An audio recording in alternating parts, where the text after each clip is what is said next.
What's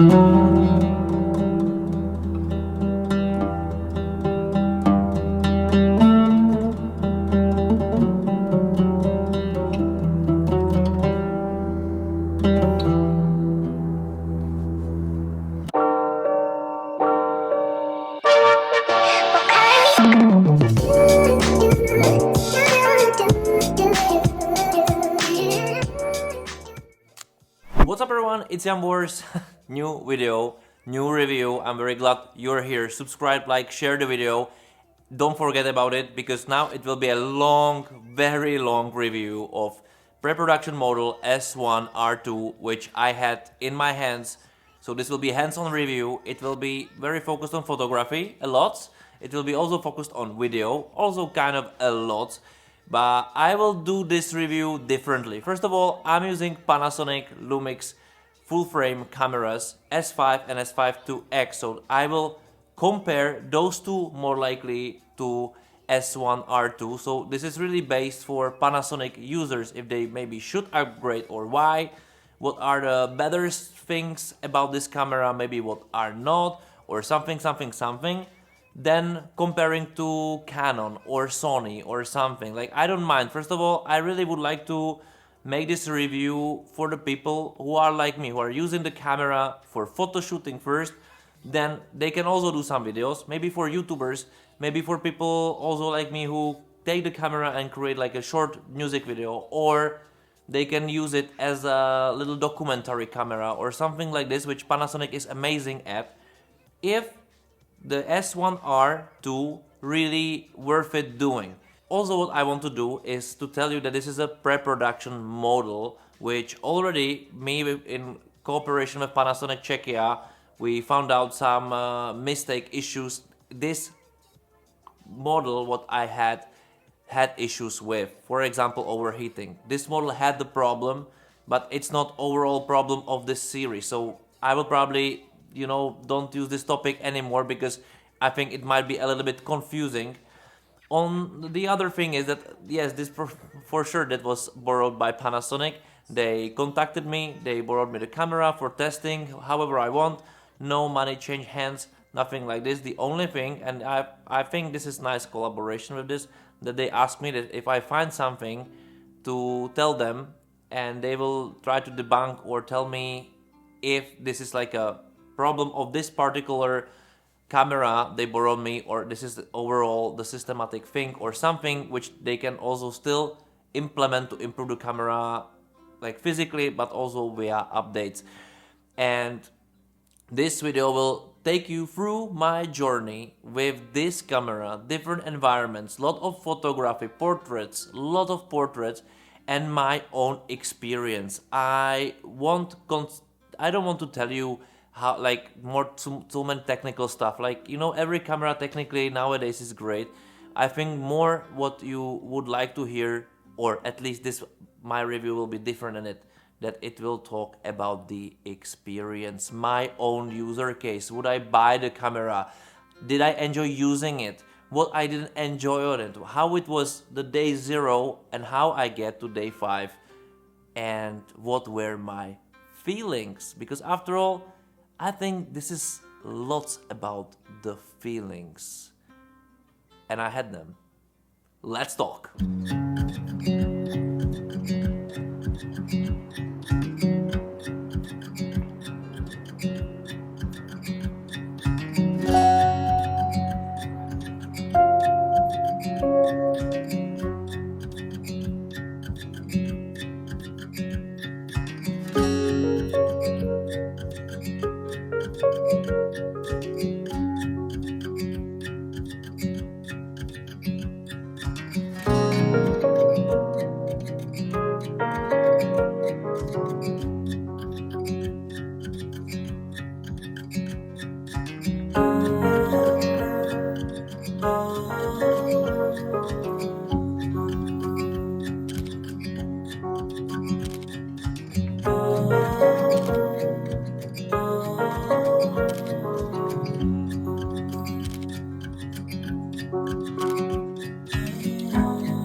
so my day zero, you cannot imagine, guys. I received the camera. I immediately, of course, wanted to start using it, so I put my 50mm lens on it and I was like, let's do this, let's show me all the magic and so on. But for some reason it was set up by the previous user or by the Panasonic itself, whatever, to completely automatic regime. So I wanted to make it myself, customize it, how I have my S5, how is my S5 2X, and the same way I wanted to really do this camera also. And it first of all came with one first issue.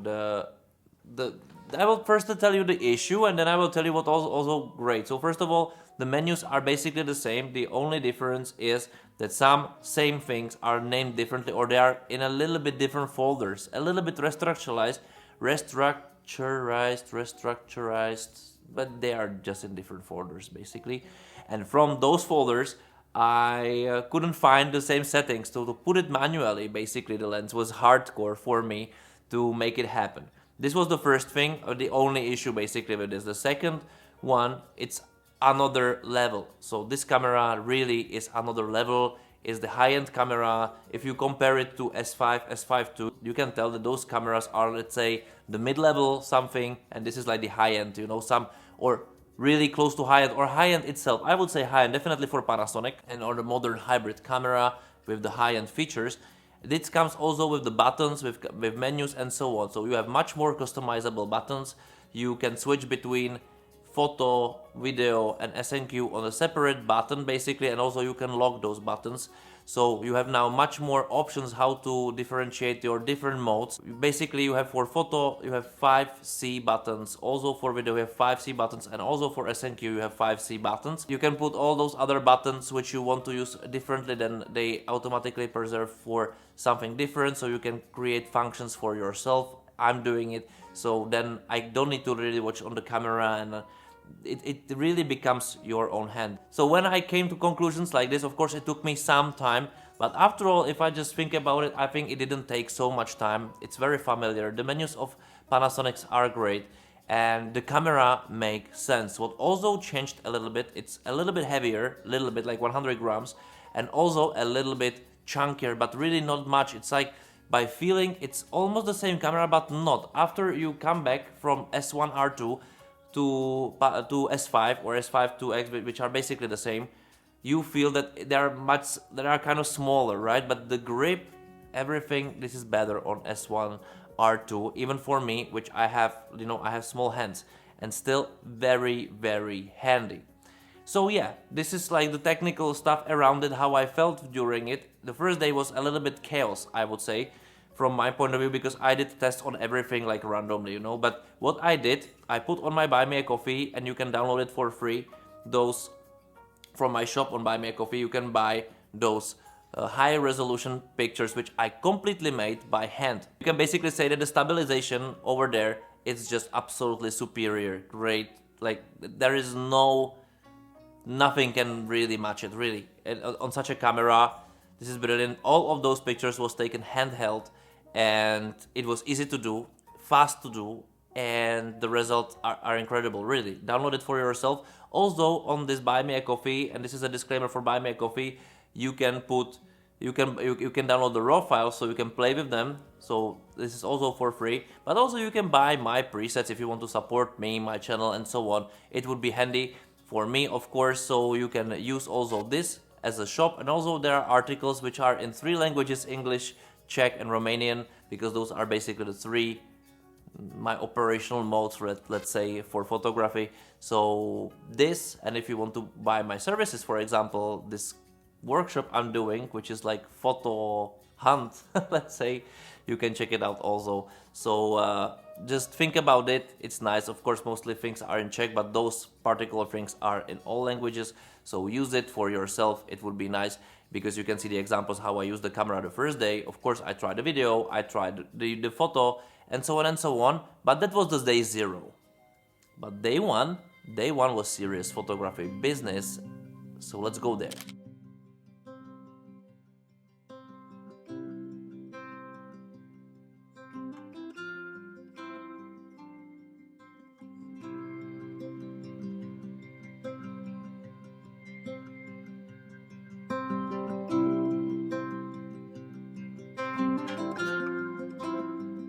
I woke up and I couldn't wait for this. I arranged the meeting with Charvin, the model of this morning, to create crazy set various in different environment with this camera, because if something I like is to take portraits, I really enjoy it. I really enjoy to communicate with people, to make it, and basically the camera in general for me it's an instrument which I don't want to think about. I understand it, but for me it's very important that the subject actually is the thing, let's say, which I focus at, and also the subject is the person who's focusing on me, you know.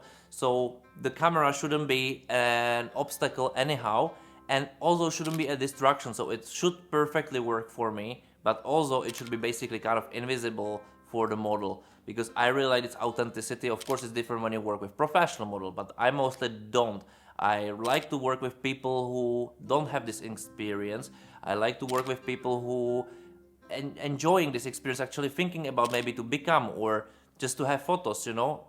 But I treat them as models. But for this I'm, for example, using silent mode because it's fast and it's silent, and I must tell you that in this morning I fell in love with this camera completely, from all the angles, how it's gripping, how it's having this amazing display which you can move to completely almost like another axis than you were used to, not just flip it outside, but you can also put it in the exactly axis of the camera lens. So it really makes sense. The picture, it got in the hands automatically. I must say that this was the experience that I was saying, like something crazy is happening in here. As I was telling in the beginning of this, the experience is more important than the technicality, right? Because we will get there. Of course, this camera has some flaws and so on. Like, it's not perfect. Of course, for this price, you cannot expect it will be absolutely perfect, right? Like, it's not camera for $8,000 or 7 or 6 or 5 or 4. It's 3,200, you know? So, of course, there are some trade-offs, but I must say that this is such an important for me because I'm using for photography,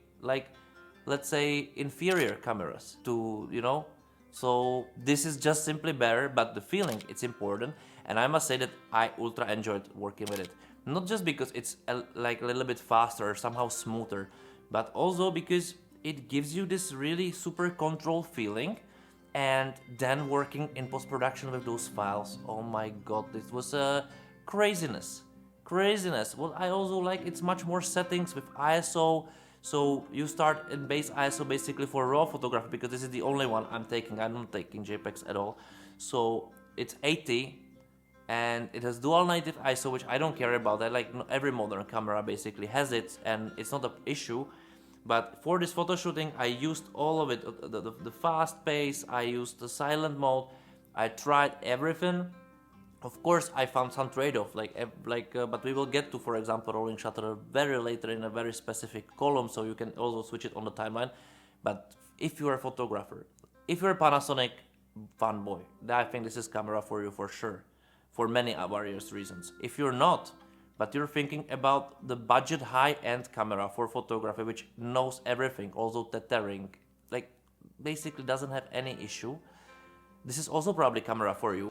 If you're just thinking about the new camera and this somehow gets in your, it's stuck in you, I would suggest to try it when it's gonna be possible, because for photo shooting I never felt better with anything in my hands, really. It just works. It simply works. And I'm not saying it as a fanboy, you know. I would say, like, I will say also negative things about this camera, kind of. But I cannot imagine that for such budget I would receive such a camera. This has nothing on the market. There is no competition for it. The only competition for itself is Panasonic itself, kind of, because it's not this biggest brand by marketing as some other brands. Doesn't mean it's bad. Like, look how I work with those files. Like, it's simply great. It's, after all, always about you, not the camera. But this camera just not creating obstacles for this is what I would say. And you can see it by this photo shoot, and also by some photo hunt I did after with few other people I met on the street just to test it extensively. And at night I tried to test it also for the bad light conditions in my friend's restaurant here in Prague, which is called Guilty Pleasure. He gave me a burger in his, like, it was brilliant burger, where I also tested 8K, where I tested slow motion 4K to 100 and so on to really enjoy this camera a little bit different style, like basically how I would also use it. And then the day 2. So let's first go to Guilty Pleasure to see this, and then let's move on.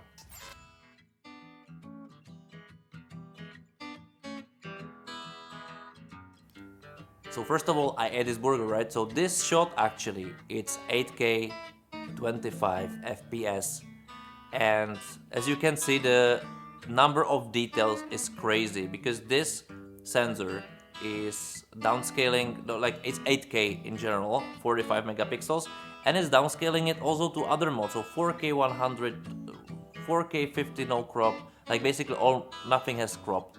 So even 100, like even slow motion 4K 100 has 1.1 crop, it's nothing. So it's absolutely flexible camera in this case.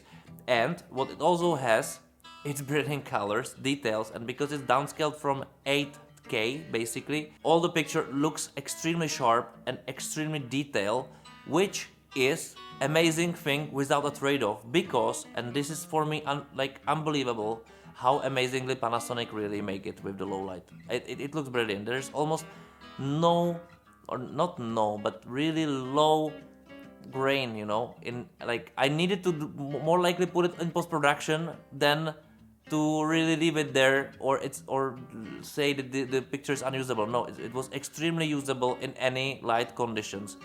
And I was absolutely surprised what this camera can really offer. And I was using these normal lenses from Panasonic, you know, they are not super high-end lenses. I really want to do like real case scenario. And sometimes they say on Ferrari you need to put a Ferrari lens, right? But let's keep it real. This is not how so many people will do it this way, even though they maybe should, but this is also a very mobile setup. And with this mobile setup, it's great. Also, what it showed me, that just working with this bigger and more detailed OLED display, it's just better, because you can really see everything over there. It's just enough. It shows real colors like I didn't see in my laptop. Also, using V-Log is brilliant. Again, V-Log in here, it's downscaled with ISO starting with 400, and the second native ISO is 1000, which is also helpful.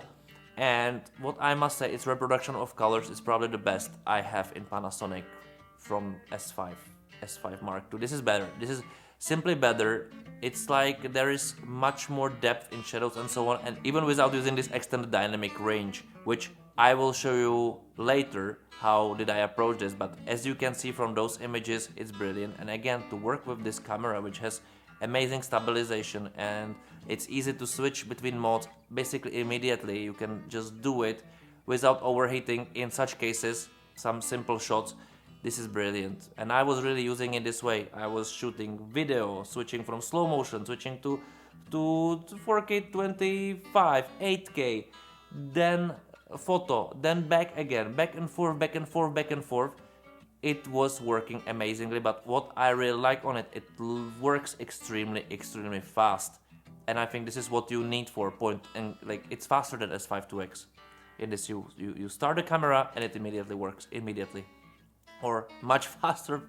I didn't make it on the timer, you know, but it works much faster than S5 2X, and also I would say slightly better than S5, which is a good progress. Yeah, and if you would like to use this crop zoom, there is this is the camera for it, you know, because it has extremely huge sensor size, or the same full frame sensor size, but with much bigger density of pixels. Somehow they created it, it doesn't lose the quality of the picture, so the zooming with it, like basically digital zoom what it now has from this last updates, it's absolutely crazily good. So for example, if you put 50mm lens on it, it can reach 105.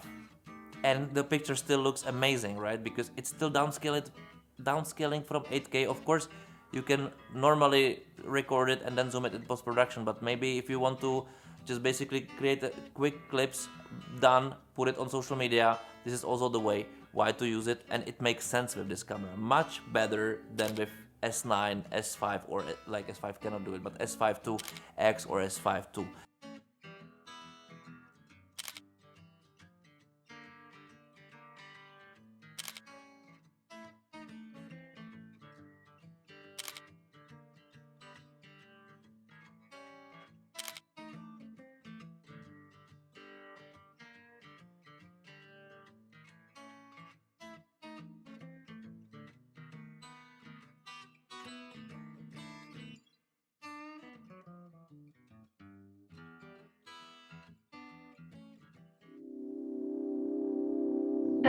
And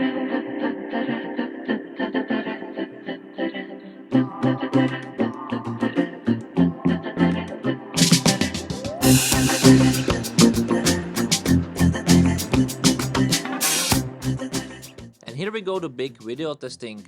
I decided to go through all the various modes because of course this camera offers much more than S5 IIX. The reason is it has a bigger sensor, it has 8K, it has open gate, it has extended dynamic range in 4K, 25 FPS, 50 FPS. It works also in 100 FPS, or if you want 120 FPS if you are using NTSC format, Europe PAL more likely, but also 4.7 open gate, has support for extended dynamic range, 5.8K, 4.8K, those are kind of like those cinema 4K formats, let's say, 4.9K also the same, and 5.9K, 4.4K, 8K and 8.1K in 25 FPS. All of them can do extended dynamic range, and as you see on the colors, this is absolutely brilliant. This is an amazing trade-off to have such great colors, because you know this is the most thing you can have, the colors. Also, there are new color styles, so if you're lazy to, let's say, work with Vlog, which I'm doing, you can use those, and this is directly from the camera basically. Cinema-like A2, Cinema-like D2, and then there is another Cine-like V2. Those all are just helping you to find new corrections, let's say, without trying to do a lot of post-production. Still brilliant colors, of course nothing matching Vlog. You can still shoot ProRes RAW internally even, which is absolutely crazy, but this extended dynamic range is great. Of course, if you don't use it, you then can use every single other mod the camera has, which you saw already in the beginning of this video, where it's like, I don't know, 100 modes. Like, of course I'm exaggerating a little bit, but come on, this is like a crazy camera for video. And autofocus, oh come on, that's absolutely brilliant, better than in S5 IIX even after all the updates. Extremely accurate, didn't have a problem. Of course, if I shoot on f8, nothing, it's really visible, but then I did this tree test only in 4K 100, it didn't do this eye and animal detection and so on and so on, but there is still full sensor track, there is still tracking, and it really works quite well. You can also see those formats again, or those styles with this amazing dog. Come on, it was very funny.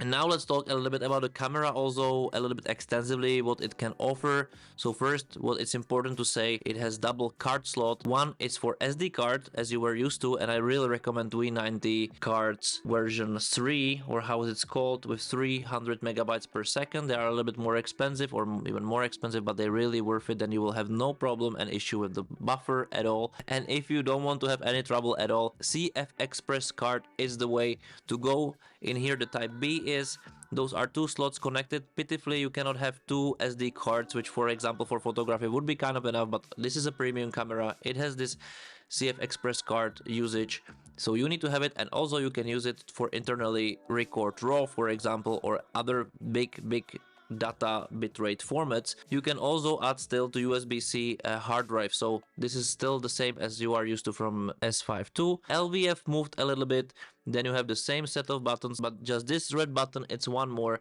and you can program it as ever you like. You have this switch button, then also you have door for all the inputs separately, so not like it was before, full HDMI, the big one, and all the other inputs. The camera with this battery grip is also amazingly to behold. In general, the ergonomics of the camera are brilliant, and also you can use this lock button, as I mentioned before, that you can basically disable the other buttons, which is brilliant. So I have only one little, how to even say it, complaint, and that's that my shorter hands cannot now operate the camera one-handed. I was used to from S5 and S5 IIX to operate the camera one-handed, open and close it with my point finger but now I cannot do it. I need to use two hands to do it, otherwise I would be really afraid the camera will fall from my head. It's also because those buttons, and the camera is a little bit bigger,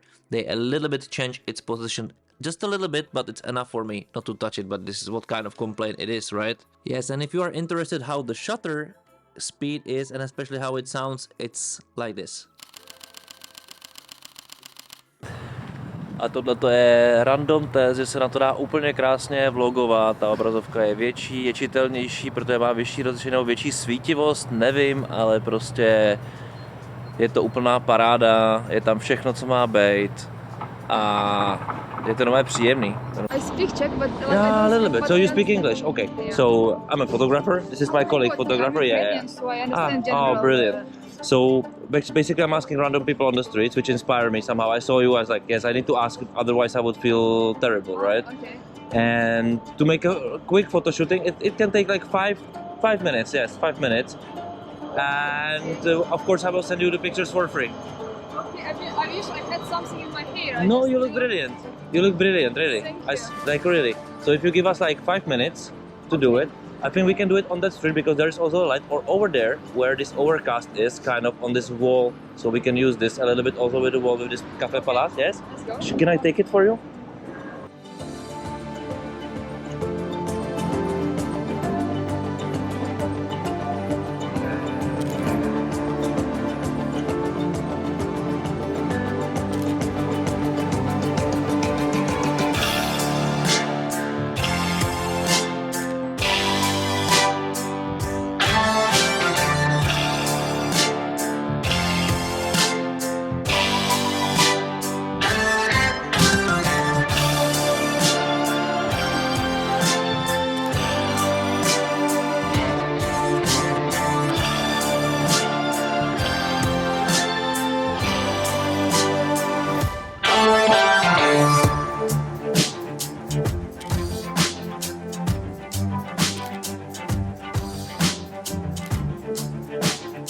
So, and here is what I promised you, the real case scenario. I'm walking on the streets, random cities, doesn't matter. If anybody hires me or I'm doing it alone and shooting, I'm asking random people to photo shoot. I'm searching the area where can I shoot them, and I'm telling you it's possible to shoot anywhere. And with such a camera like S1R II, this is just a lifetime experience, really, because you have just much more flexibility than with the classical S5 or S5 II, because you have this 44 megapixel sensor, which basically even helps you to cope with other stuff. Also, what you have, it's much more options with ISO. For example, you're starting at 80. Again, another variety. This display, another variety. It's such a nice try to go with this camera and shoot. It feels handy, it feels fun, it feels exclusive somehow, and it's not huge and intimidating, which I think it's also very important. Its silent shutter works perfectly well. I'm absolutely happy about it. And as you can see, all those random clients on the streets basically received, after all, a brilliant pictures. So I'm enjoying it on every various type of shooting, and yet I still can do 4K slow motion or some very nice content for social media. So one camera overall can do very much, a lot of work, but there is one trade-off of it. Let's talk.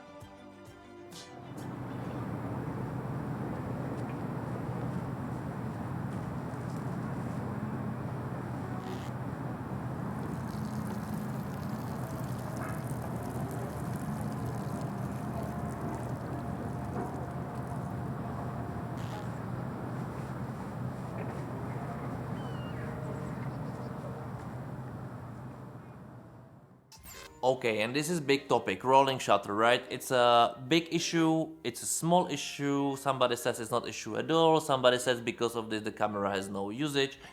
And I would be a devil's advocate for Panasonic in this, as I told before. It's a camera for like funny price for what it can do, and this is one of the least, if not the only real trade-off. It's rolling shutter. Of course, I'm making fun of shooting like this. No one is doing it, no one would do it, and it's a stupid thing to do, you know. No one really films with it.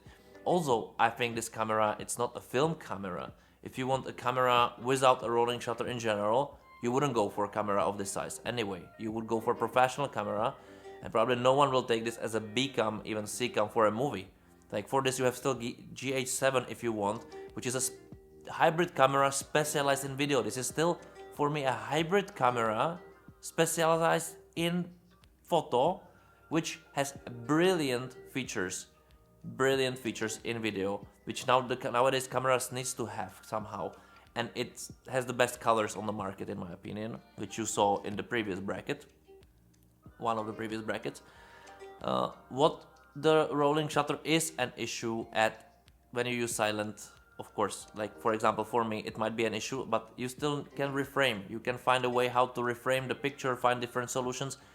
Okay, you can buy a camera which has it less, but which one? Like, they are more expensive. Second of all, they still have it. They still have it, but I cannot say that it's not slower. It is. It might be for some specific usage. It's an issue. Sports photography, probably not. If you want to shoot video, and this is something you need to pan fastly, or you are shooting trains, for example, 2D. Yes, you will have an issue with it. So maybe consider different brand, because this probably they won't change, because otherwise they would need to change so many things over there, or just make it more expensive, you know. But is it really such a crazy issue? Like, depends on what is your user case. If your user case are weddings, if your user case are conferences, if your user case are little music videos or those clips or something, it's not an issue at all. And for this camera can be brilliant video camera, which is for that's why this is for me this ultimate budget hybrid camera. It has just such a trade-off, which is not an issue at all. It's not an issue in video also. Like, it is if you really focus on such a thing, if you need it, if you test it the way that you want to see it. Otherwise, it's not such a huge issue for 44 megapixel camera. Of course, you can say Nikon Z8, but Nikon Z8 also has the issue. Smaller because it has faster speed, but also it has higher price, and it will always have the higher price a little bit, you know. It's almost the same thing. And in these things you can record raw, you can record everything internally or hard drive.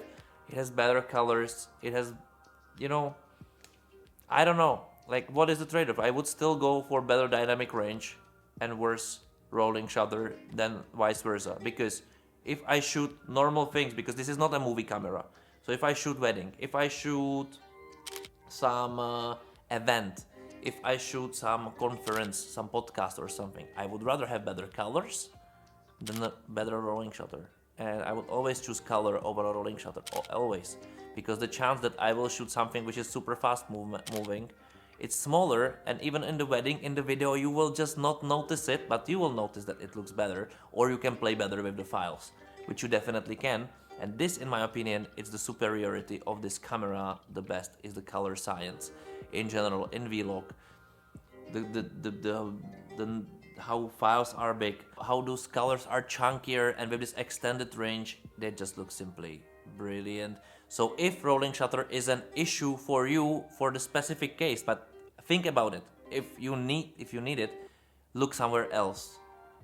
If you understand more about what is camera about, I think you would always prefer a little bit different thing than this.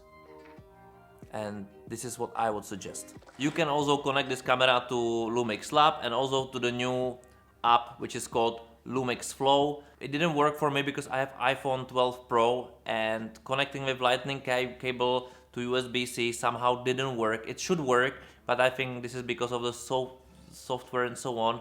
But for people who has Android or USB-C already, USB-C both sides, iPhones, it should already work, but with lightning it didn't work for me, so I cannot tell you how it works.